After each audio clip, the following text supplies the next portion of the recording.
Come closer. The shadows have missed you, and tonight they have a new story to tell. Welcome to Scary Stories After Dark.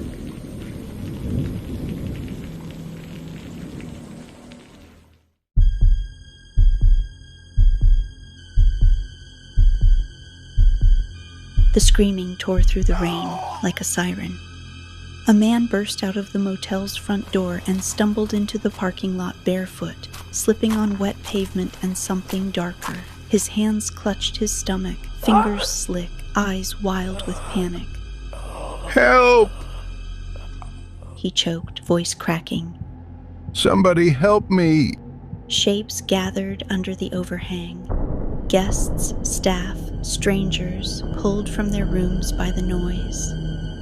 But no one rushed to him. They just watched. The motel's warm yellow lights buzzed softly overhead, calm and steady, like it didn't care what was happening outside its doors.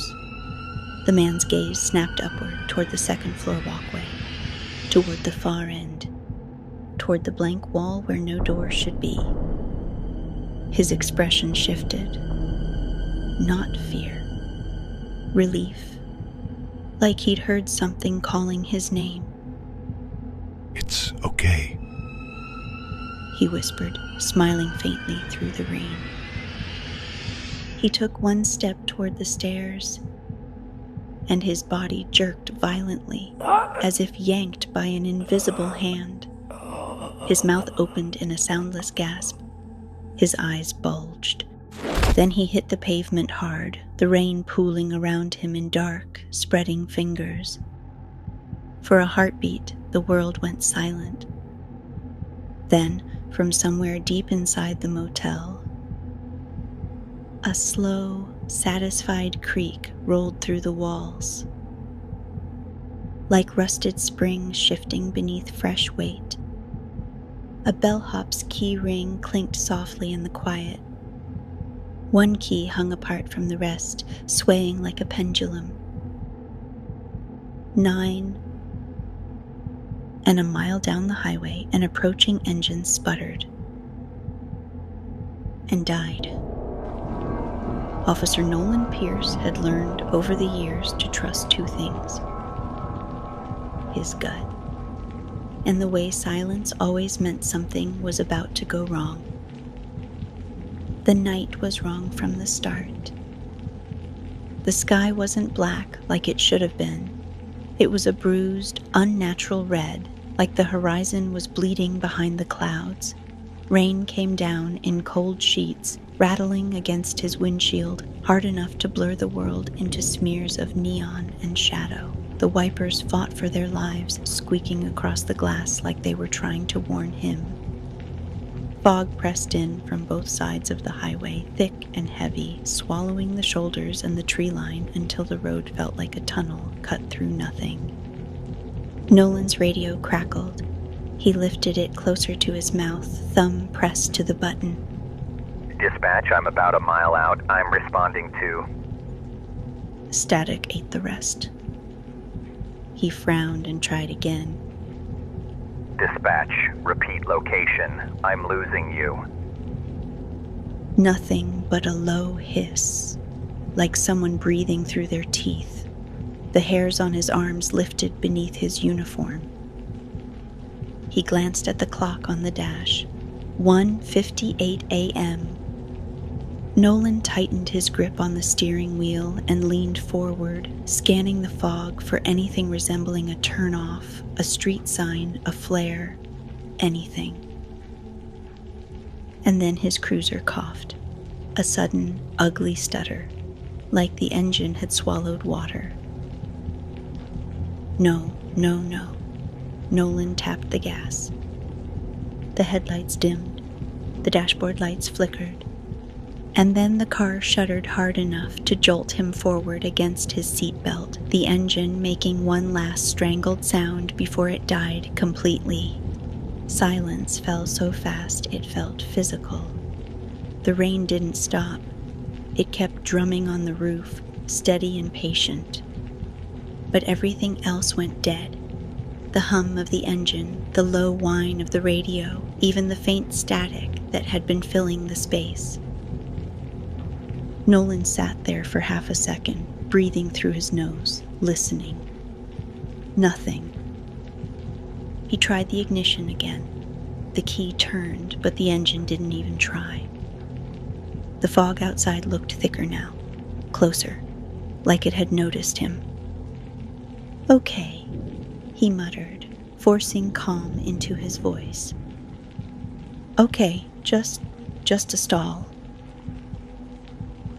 He grabbed the radio again, hit the button, and spoke louder. Dispatch, I'm out. Cruiser stalled. I need... Static. A sharp pop, then a sound that made his stomach drop. Not static. A voice. Low, warped, like it was coming through water. 9. Nolan froze. He stared at the radio, his thumb still pressed to the button. His pulse thudded hard in his ears. The radio clicked and went silent again. His breath fogged the inside of the windshield. He let go of the button slowly, as if the thing on the other end might hear him move. 9, he whispered, not sure if he was repeating it or answering. The fog outside shifted. The road ahead disappeared entirely. Nolan swallowed, reached for his flashlight, and pushed the cruiser door open. The cold hit him like a slap. Rain soaked his hair immediately. It ran down the back of his neck and under his collar. His boots hit wet pavement, and the world smelled like asphalt, damp weeds, and something faintly chemical, like a cheap cleaner trying to cover up something rotten. He turned back and tried the cruiser's trunk. Nothing. No click, no response. Dead. Perfect. He shone the flashlight down the road, the beam cutting through the rain in a pale cone. It reached maybe 20 feet before the fog swallowed it whole. Nolan exhaled slowly. Then he heard it. A scream. Not far. Sharp and human and terrified enough to turn his bones cold. He spun toward it, light swinging. The sound came from up ahead, past the fog wall, somewhere close enough to be real, not an echo. Another scream followed, shorter this time, like it had been cut off. Nolan's training kicked in before his fear could. He broke into a run. Rain slapped his face. His boots splashed through shallow puddles. The fog thickened as he moved, turning the world into a narrow hallway of light and sound. The highway disappeared behind him. The trees disappeared. Even the sky vanished, swallowed by wet gray. Then, through the haze, he saw it. A flicker of neon. Blue-green, buzzing weakly like a dying insect. A sign loomed ahead, half obscured by fog and rain, the letters glowing unevenly. Motel. Just motel. Nothing else. No name, no welcome, no vacancy sign. The building behind it was 2 stories of peeling paint and busted railings, lit by a string of warm bulbs that looked too cozy for a place that felt this wrong. The lights didn't flicker in the rain. They held steady, stubbornly cheerful. Nolan ran into the parking lot and stopped. A body lay sprawled on the wet pavement near the front walkway. Face turned toward the sky, mouth open like it had been trying to scream even after it couldn't anymore. Blood had pooled around the head and shoulders, black in the rain, spreading in slow fingers toward the cracks in the asphalt. The smell hit Nolan a second later. Iron and wet meat, sharp enough to make his stomach twist. There were people standing around it. 9 of them, maybe more. A loose circle, like they'd been waiting. Some looked stunned, some looked irritated, some looked calm. Too calm. Nolan's flashlight swept across faces. A man in a suit with rain beating off his slick hair. A woman clutching her own arms like she was cold from the inside out. A broad-shouldered guy with prison tattoos disappearing under his sleeves, standing slightly apart from the others, watching Nolan with a flat, unreadable stare. A young bellhop in a wrinkled uniform, holding a key ring that clinked softly as he shifted his weight. A maid behind him, expression blank, hands folded like she was attending a funeral. Nolan forced his voice steady. "Police, everybody step back." No one moved. The bellhop blinked at him slowly, then smiled like Nolan had just arrived at a birthday party. "Officer," he said, voice bright. "You made it." Nolan's throat went tight. He crouched beside the body, trying not to let his eyes linger too long on the angle of the neck, the torn skin, the way the rain kept washing red streaks into the pavement like the world was trying to erase what happened. He checked for a pulse anyway. Nothing. He reached for the victim's wrist and felt something cold pressed into the palm. A motel key.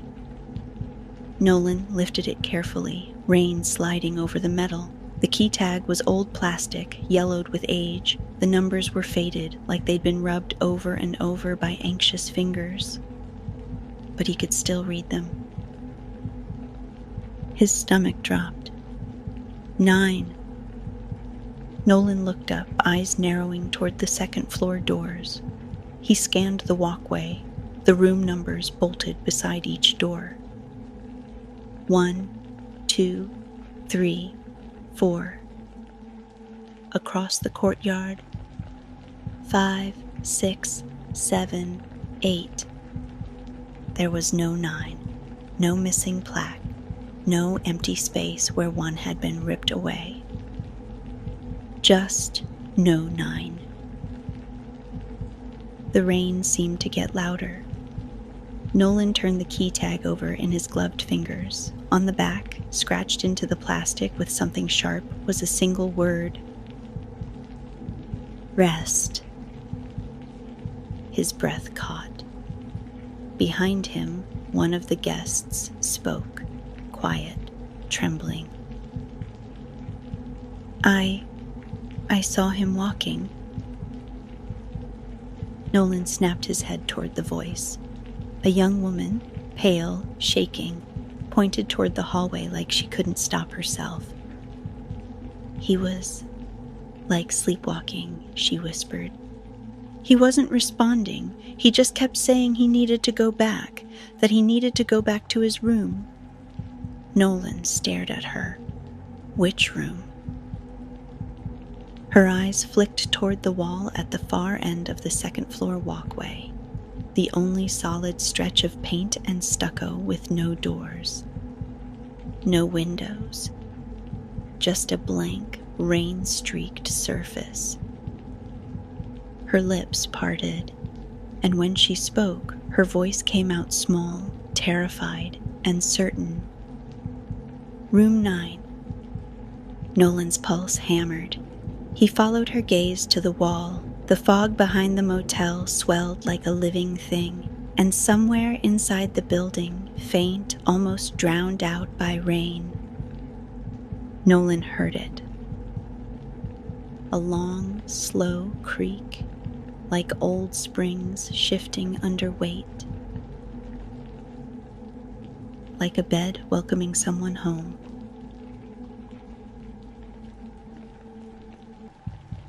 Nolan didn't take his eyes off the wall. The motel's second-floor walkway stretched out like a rotten spine. Doors lined up in neat, numbered order, each one identical except for the way the rain made them look like they were sweating. The far end should have held another room, another door. another number. Instead, there was only blank stucco and peeling paint, a dead end that felt like it was waiting. He forced himself to look away and stand. "Everybody inside," he ordered, voice hard. "Now." No one moved.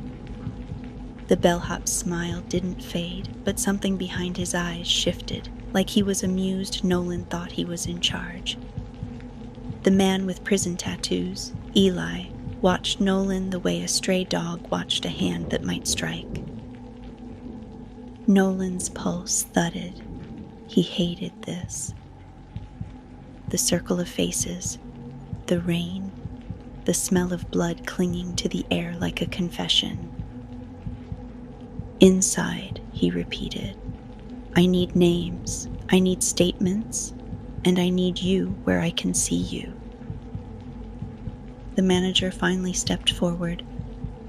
He was in his late 50s, hair slicked back too neatly for a place this filthy, wearing a cardigan that looked dry despite the rain. His eyes were rimmed red like he hadn't slept in a week. "Of course, officer," the manager said smoothly. "We'll cooperate." His voice was calm. Too calm. Nolan narrowed his eyes. "You're the manager?" A faint smile. "Harrow, Mr. Harrow." Nolan nodded once, then lifted his radio again, thumb pressing the button with more force than necessary. Dispatch, I have a homicide at a... Static. He tried again. Dispatch, I need backup. My location is... The radio answered with a wet hiss and nothing else. Nolan lowered it slowly. The motel seemed to lean in around them, listening. "Your radio won't work out here," Harrow said, as if commenting on the weather. "It never does when the fog comes in." Nolan's stomach tightened. "Why?" Harrow's smile twitched, just slightly. Old wiring, bad reception, the highways, temperamental. That was a lie. Nolan felt it like a cold finger down his spine. He looked back at the body one last time, the key still cold in his pocket, and then motioned toward the lobby. They filed in, reluctant and tense, boots tracking rainwater and something darker across the cracked tile. The lobby smelled like stale cigarettes and lemon cleaner. A television mounted in the corner played Static Snow, the sound turned down so low it was almost a whisper. A vending machine hummed by the wall like a tired animal. Nolan positioned himself between the group and the hallway that led deeper into the motel. He took inventory fast. 9 guests, 5 staff, too many eyes, too many hands, too many places for a weapon to hide. "Names," Nolan said, "one at a time." The bellhop lifted a hand like a student. "Buzz," he said brightly. "Bellhop, if you can call this place fancy enough to need one." No one laughed. A woman in a dark coat spoke next, voice clipped. "Dr. Marnie Kells." Nolan's gaze caught on her immediately. She stood straight, chin lifted, eyes scanning the room like she was already reconstructing it in her head. "Occupation?" Nolan asked. She didn't hesitate. "Trauma scene reconstruction." A few guests shifted uncomfortably. Of course she was. A man with pale hands and 2 clean nails stepped forward. Silas Vane, embalmer. Another, Harlan Greaves, crime scene cleanup. Another, Marla Finch, hospice nurse. Every answer hit Nolan like a weight. Death, death, death, like the motel had collected them on purpose. His eyes cut back to Eli. "You." Eli's jaw flexed once. Elias Rourke. Nolan didn't miss the way a guest flinched at the name. "You've been in prison," Nolan said, not a question. Eli's stare stayed steady. "Yeah." "For what?" The room held its breath. Eli's voice came out flat. "Murder." Someone sucked in a sharp breath. Someone whispered, "Oh my God." Nolan watched the group tighten, suspicion snapping into place like a trap. Eli lifted his hands slightly, palms open. "I didn't do it," he said, almost bored. "But I know what it looks like when people want a monster." Nolan's skin prickled. Before he could respond, a sound came from down the hallway. Soft. Slow. A dragging shuffle. Every head turned. Nolan's flashlight snapped up instinctively. A guest. Victor Crane, the man in the suit, stepped into view like he'd been sleepwalking out of a nightmare. His eyes were open, but they weren't seeing. His face slack, his lips moving. Nolan stepped forward. "Sir, hey, stop." Victor didn't stop. He kept shuffling forward, bare feet whispering against the tile, leaving wet footprints behind him like he'd been walking through a dream. His mouth worked around the same phrase, over and over. "I need my room," he murmured. "I need my room." Nolan's heart kicked hard. Victor's head turned slightly. Toward the hallway. Toward the wall that wasn't a room. And then he smiled. Small, relieved, like he'd finally been forgiven. Nolan lunged, but Victor's body jerked forward, faster than it should have moved, and disappeared into the darkness of the hallway as if something had pulled him by the spine. The lobby lights flickered once, the TV hissed louder, and somewhere deep inside the motel, springs creaked, slow, satisfied.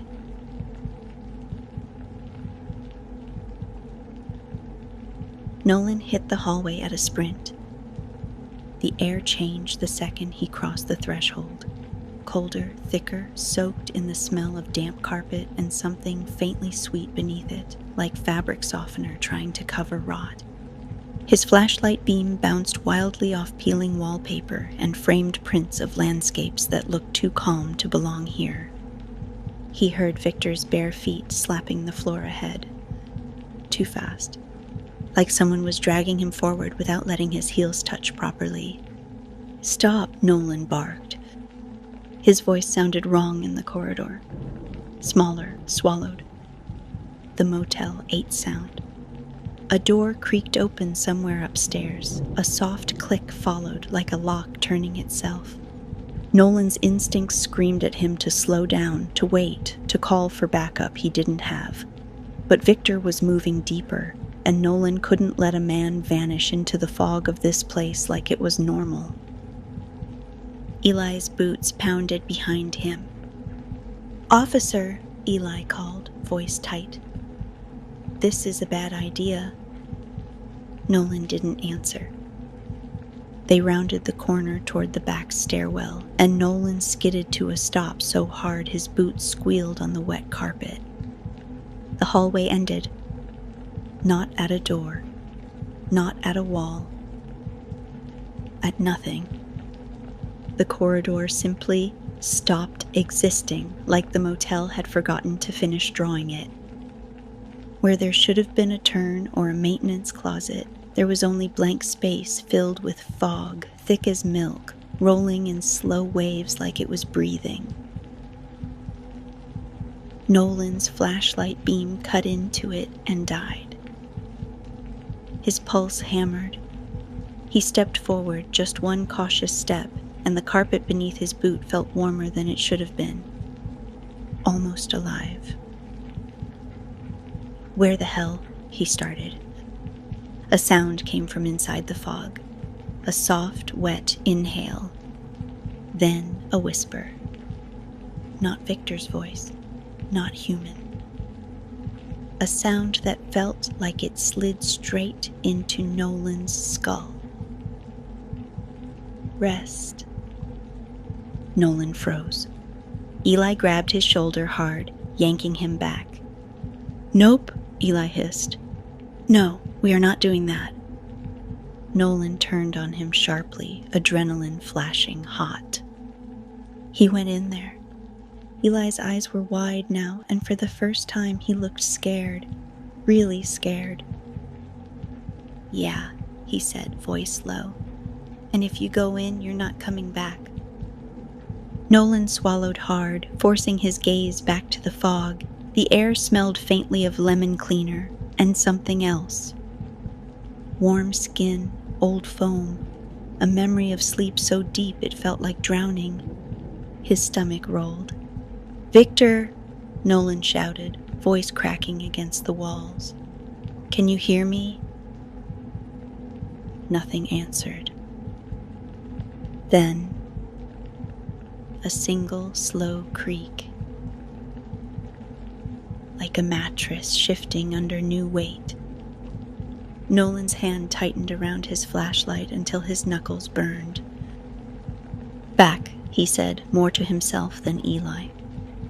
"We go back. We secure the lobby. We keep everyone together." Eli nodded once, sharp. "Good." They turned. And the hallway behind them wasn't the same hallway they'd run through. The wallpaper pattern had changed. Subtle, but wrong. The framed landscape on the wall was different too, the colors darker, the horizon crooked like it had been painted by someone who'd never seen the sun. Nolan's breath caught. He walked faster. The motel didn't want them to memorize it. When they burst back into the lobby, the group erupted at once. "Where is he?" Marla, the hospice nurse, demanded, voice shaking. "Did you find him?" the grief counselor asked, eyes too bright. Harrow stood near the front desk, hands clasped like he was praying, his smile brittle. Buzz the bellhop leaned against the wall, chewing on the inside of his cheek like this was entertainment. Nolan lifted both hands. Everyone calmed down. No one listened. "He was fine 2 minutes ago," someone snapped. "He walked off like a zombie," someone else shouted back. "And you chased him with that?" Harlan, the cleanup contractor, jabbed a finger toward Eli. "Are you insane?" Eli's jaw tightened. "Say it." Harlan hesitated, then said it anyway. "You're the killer." The room went dead quiet for half a second. Then it exploded. Voices layered over each other, suspicion spreading like gasoline. Nolan stepped forward, sharp and loud. "Enough!" His voice cracked through the chaos like a whip. Silence snapped into place. He pointed toward Harrow. "Lock the doors." Harrow blinked. "Officer?" "Now." Harrow moved, slow and reluctant, like his bones didn't want to obey. He slid the deadbolt into place. The sound was final, heavy. Nolan looked at the group. "No one leaves, not until I know what happened out there." A woman scoffed. "You can't keep us here." Nolan's eyes didn't soften. "My cruiser is dead, my radio is dead, and the road outside looks like it's been erased, so yes, I can." He scanned faces. Fear, anger, hunger for blame. Buzz's grin returned, small and sly. "Told you," he murmured almost to himself. "No one leaves when it rains." Nolan turned toward him instantly. "What did you just say?" Buzz lifted both hands innocently. Nothing, just motel wisdom. Nolan stepped closer, voice low. You know something. Buzz's smile faltered, just for a heartbeat. Then he shrugged. I know people check in here all the time. Nolan's blood went cold. And do they check out? Buzz's eyes flicked toward the hallway, toward the place that had become fog. His voice dropped, barely a whisper. Not the ones who sleep good. The lobby lights flickered, the TV hissed louder, and behind the front desk, Nolan saw it, just for a second. A guest logbook lying open. The ink looked fresh. The last name written there was Victor Crane, and beside it, under room, a number had been added in shaky handwriting. 9. Nolan's throat tightened, because beneath Victor's name, there were others. Dozens. All assigned to room 9. All with the same check-in time. 2 a.m.